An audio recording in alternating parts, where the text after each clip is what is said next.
Alright, muri yeZimbabwe kusangana kwatiri kuita zvakare ipo pano paZemunews update apo patinoda kupa mafirst hand update anonga ari kuitika munyika yedu yeZimbabwe. So kana uri mutsva usabve pano usina kusubscribe, kulike nekushare.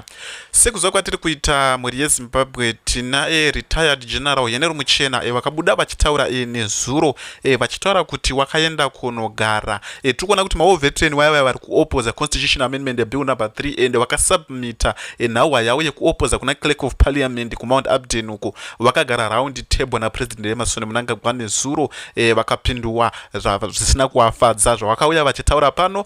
vaMnangagwa vakataura vachiti anenge awina ameno ikoko. Tiri kuona kuti mashoko aya mashoko edisrespect kudisrespecta vanhu vakasacrifica kuenda kuhondo muri yeZimbabwe achida kufadza sort of like na weaknotch vacho nevamwe navanhu vakasiyana-siyana. So tiri kuona magenerals havasi kufara nezviri kuitika. Tira kuti tiwerenge tese pano. Regedze timbonzwe vahenry muchena vachimbotaura bijana because munogona togona kutaura panapa musikavazivi comrade Henry muchena vacho ndo vari apa muri yeZimbabwe. Citizens who are even taking their constituents MPs to court opposing the process without their views.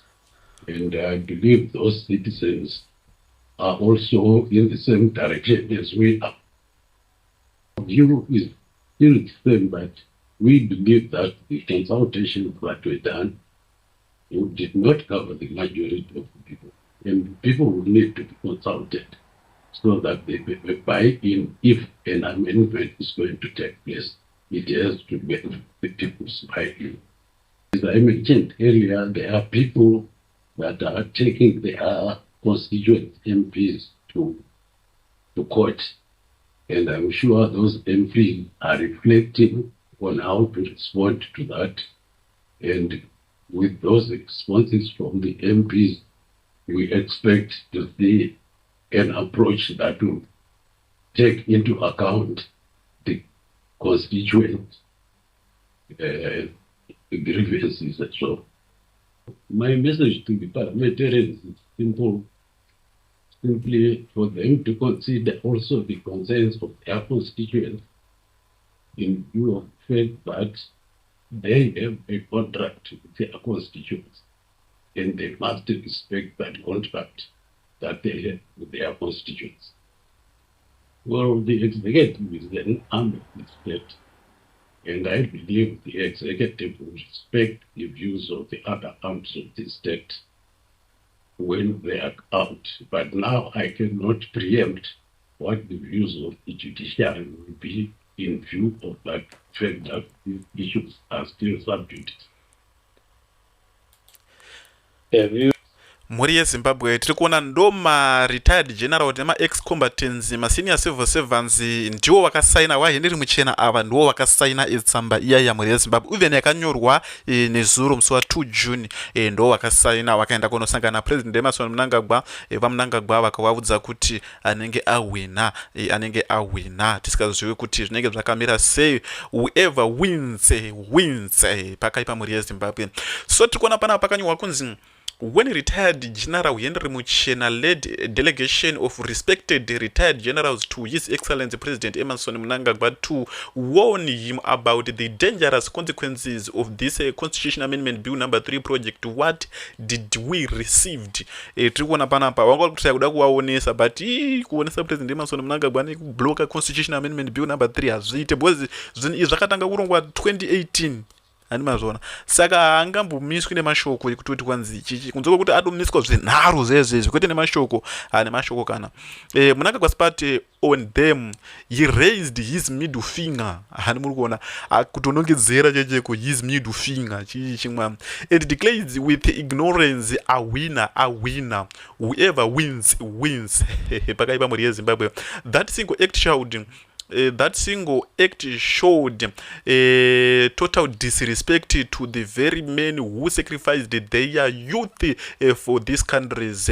It was not just an insult to those generals, it was an insult to the entire liberation struggle and to the people of Zimbabwe. my intelligence sources who have been failed me have given the chilling information munangagwa flews out in the dead of night.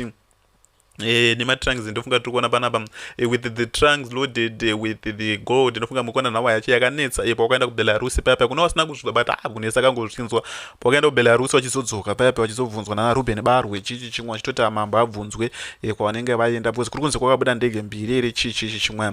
When that same aircraft returned, it was pegged to the brim with the ammunition. I have said this time and time again, Mnangagwa is deep hatred to General Constantino Chiwenga. He is moving heaven and earth, risking everything just to block the general from taking the and don't forget to right to his turn to lead. Tiri kuona panapa ndo zviri kuitika muri yeZimbabwe. Zvinaomira zvakanaka. So takuti tinzwe makomboredi wetinawo pano nenawo constitutional amendment bill number 3 tinzwe kuti zvakamira sei. As being awkward. History has told us or has shown us the power of citizens. And this is what I believe in. You see, I'm not believing in a power of citizens that congregate around or maybe probably a personality or probably, but I am believing in a citizen that congregate behind the Constitution.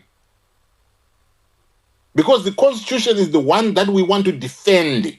We are not defending an individual here or a personality. We are defending the Constitution. We have heard so many spaces here that spoke about citizen resistance.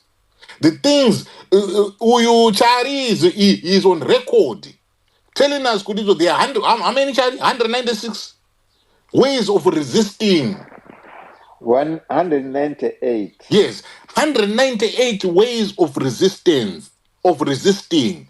That right there speaks to the role and the power that citizens can have to push back against the mutilation of the Constitution in the manner with which that this government wants to do, or a few people in this government want to do, because there is no citizen at the center.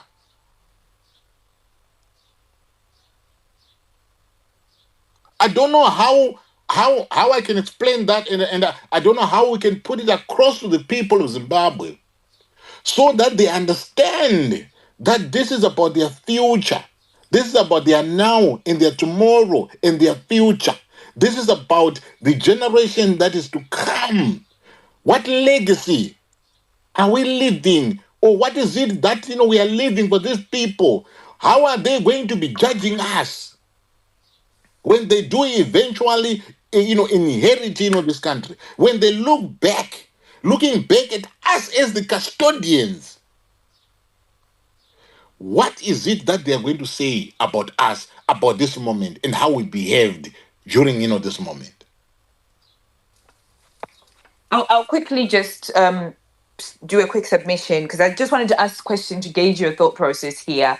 So I'll just quickly submit and then I'll drop off and I'll be no silent. problem. Go ahead. But I think it's really interesting what you're saying, and for me, I'm always just thinking based on always listening to the citizens and hearing their concerns and hearing where maybe some people might have reservations.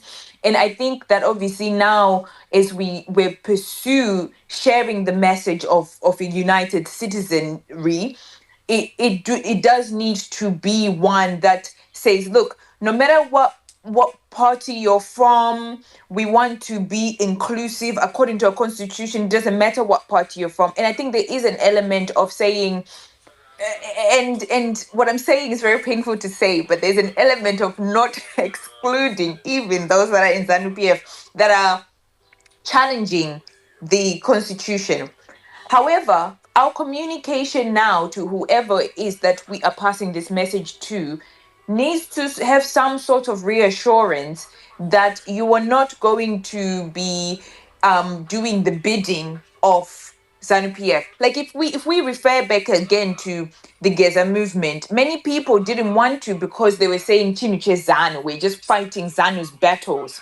So we do need a way to communicate that tells the citizen, look, this is your battle. They can join you if they want to, but you're not doing the bidding of ZANU PF.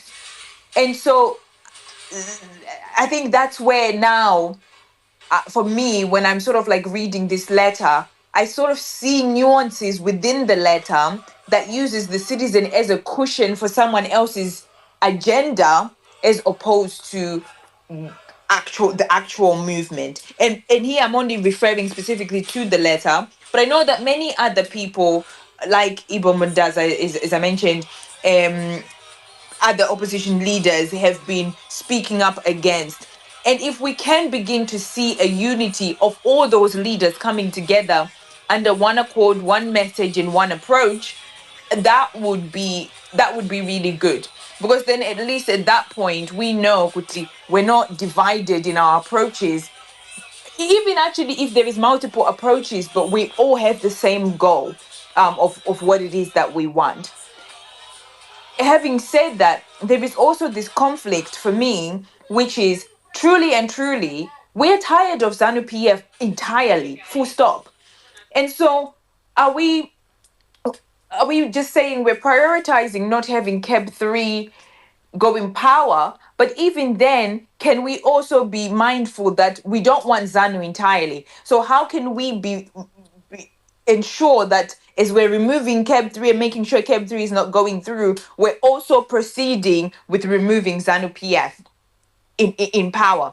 Because for it to get as far as it has, ZANU PF has enabled that. There's been some compliance that they've had to get that to where it is right now.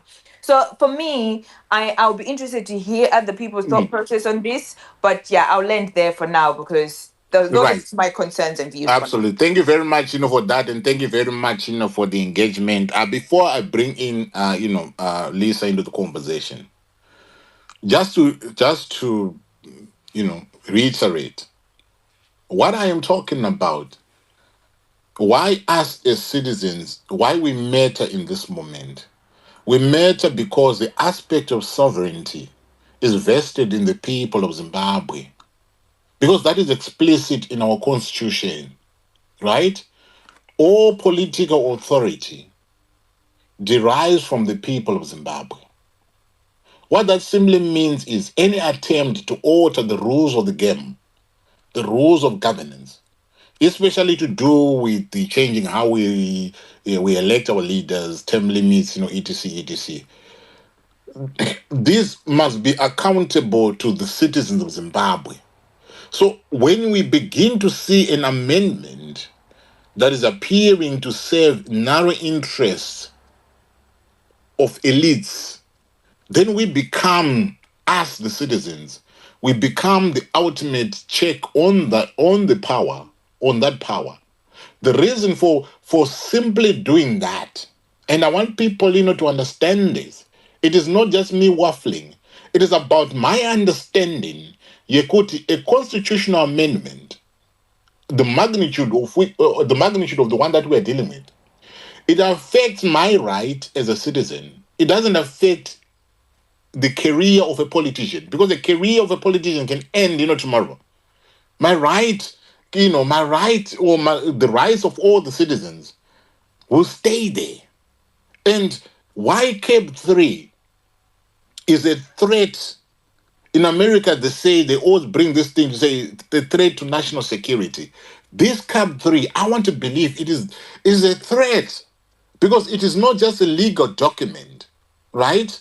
People can say, we just want to do, but it is speaking to how long leaders can stay in office, how parliament is, should be functioning, how future leaders are going to be elected, instructed, and how power is going to be transferred. Those are not elite questions, ladies and gentlemen, but they are questions that shape the daily lives, our freedoms, and the futures of ordinary people in Zimbabwe. So we cannot have a small clique. We cannot have a few people. Even if they want to tell us that this came from a ZANU PF conference mambo jumbo, it's neither here nor there, because ZANU PF is not Zimbabwe. Not everybody is a ZANU PF. We don't all belong to that institution. Some of us who have never even belonged or even dared to get a card with this, I'm a ZANU-PF member. So when we speak as citizens, when we understand the moment, we are calling for our parliament to become accountable because they are the representative of the people, not the representative of the elites, not the representative of Ziambi, who can gain, the audacity or who can gather the courage to want to tell us how our MPs must be behaving in this whole process. Because what it is simply doing is you are simply having these political actors becoming more restrained, and incapable of independently thinking once they are in that august house. So where does this leave the citizens of Zimbabwe? It calls them for them to be a vigilant, stabilizing force. This is why the call is to citizens to say, you must rise up. You must defend that which is right. You must defend that which is yours. Because if you become silent, you're creating a vacuum that power is now filling. You're creating a space whereby these guys, they're exploiting that space and they're filling that space, with power. And we are witnessing a situation whereby citizens are disengaging, right? And political elites are beginning to shape the constitution in ways that suit them. This is what is happening. So when I'm saying, let us engage as citizens, we are saying, let us set boundaries. We are saying, let us remind leaders that the constitution is not a personal project. I just think chako.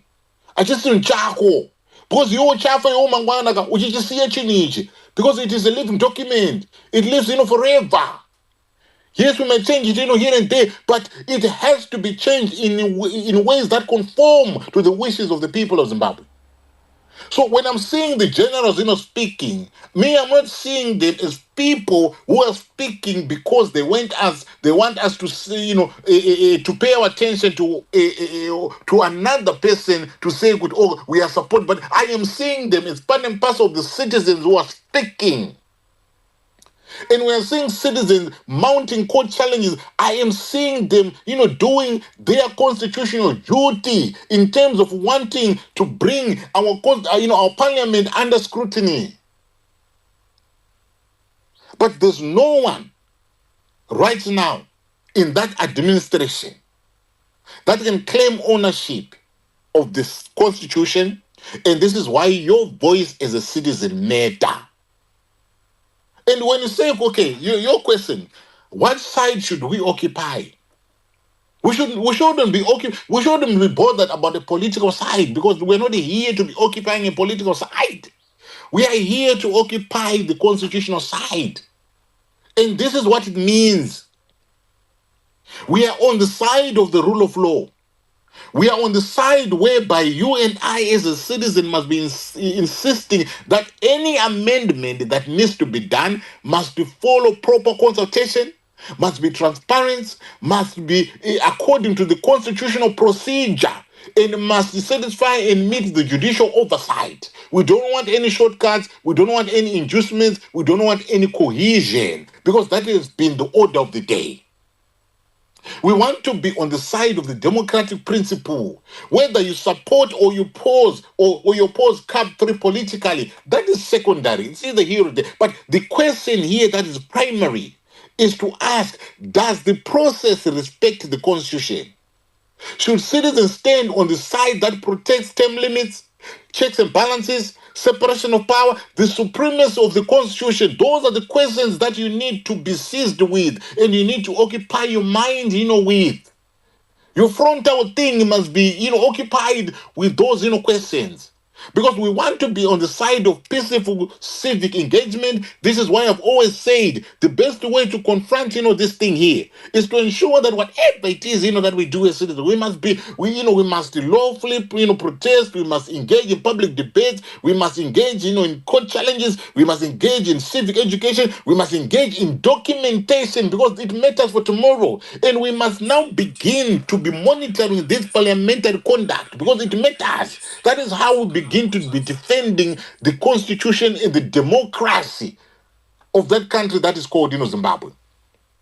So what we are saying is, I am saying there has to be accountability. And this accountability, ladies and gentlemen, is for everyone. Ainabasa Kudizo, you are sitting in the executive. Ainabasa Kudizo, you are sitting in parliament. Ainabasa Kudizo, you are sitting in the judiciary. Ainabasa Kudizo, you belong to a political party. Ainabasa Kudizo, you are a retired official. Ainabasa Kudizo, you are a civil society. Ainabasa Kudizo, there has to be no selective outrage. We just need constitutional consistency in the way that we do our thing. Because the side of future generation is the one that we're concerned with. Because constitutions, when they are written, they are written for the now and also written for those who are yet to be born. So citizens today, you must find yourself in a position whereby you say, I want to defend the rights of those who are going to come tomorrow. So as a citizen, please stand on the side of the Constitution. Do not stand on the side of factions, because it is the side of factions that has brought us to where we are today. Because factions, they are not the ultimate custodians of the nation's democratic future. The custodians of the future Zimbabweans who are to come after we are long gone.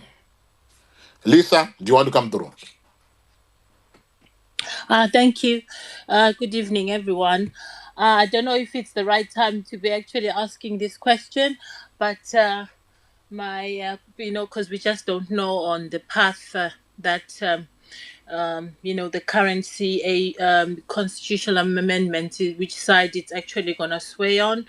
But my question is, do you think that Jonathan Moyo, seeing that he's the one, seeing historically when they left Zimbabwe after Mugabe was ousted, how he was bitter and posting about Mnangagwa, and then now all of a sudden he's the one crafting these CAB ways to circumvent change ways the constitution is going to be amended. Do you think that's the final nail in the coffin Jonathan Moyo is putting into Mnangagwa's political career? That's all I'm actually going to say. Thank you. Amana, don't put me on the hot seat. I've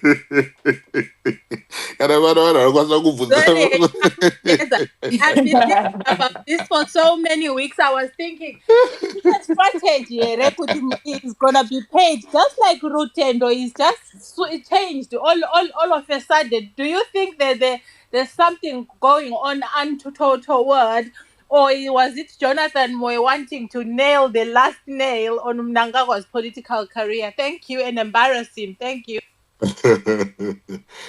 When it comes to Professor, Jonathan Moyo, because at one point I wanted to believe Kutizo there's a political inclination in the way that he's pushing this thing, but he is being careful in the way that he's doing what he's doing, because he wants to remain I don't know what he's protecting. I don't know whether the accusations that is being paid are true or not. I don't know whether the accusation that he wants to find a way back into the country is true or not. But every time that I'm reading everything that he's putting out there, his arguments, they are more. I'm looking at them as more rooted in constitutional supremacy, and he wants to stay clear from this aspect of political preference. That is what he's doing. So when he puts this, every argument that he's putting, there is a legal principle, behind.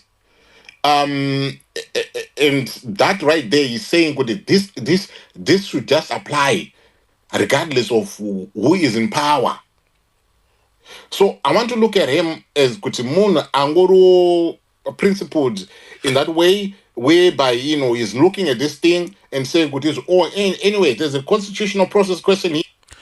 Mhuri yeZimbabwe ndo nawo wataka kubatire uye tiri kunzwa kuti Vice President Pashata Chiwenga wagara meeting pakati peusiku nema ex combatants ma ex generals navamwe vanhu vakavasiyana siyana kunze kwa Tapfumaneyi ndo vasina kuuya sezvo zvetinoziva kuti Tapfumaneyi ialai yapresident Emmerson Mnangagwa because vakatanga wega vakatomboretire vakadzoserwa mabasa vakazomboita kuma CIO Commissioner General CIO vakamboita sort of like vakazonzi kufazi yakazonzi nakudata gwere ndinda isponsor fazi yekuvhenekedzwa vanhu muna 2023 Tapfumaneyi ndo vainge vari mukuru so tiri kuona kuti vanenge vakateiwa mhuri yeZimbabwe zvino zvinomira zvakanaka so tiri kuona kuti ndo pavari kupesana nemagenerals mamwe because vari alai yapresident Emmerson Mnangagwa ndosaka muchiona mune maactivities anonga ari kuitwa havavudziwe havamboite sei vanongosiva vakadaro vakamirira musi so ndo nawo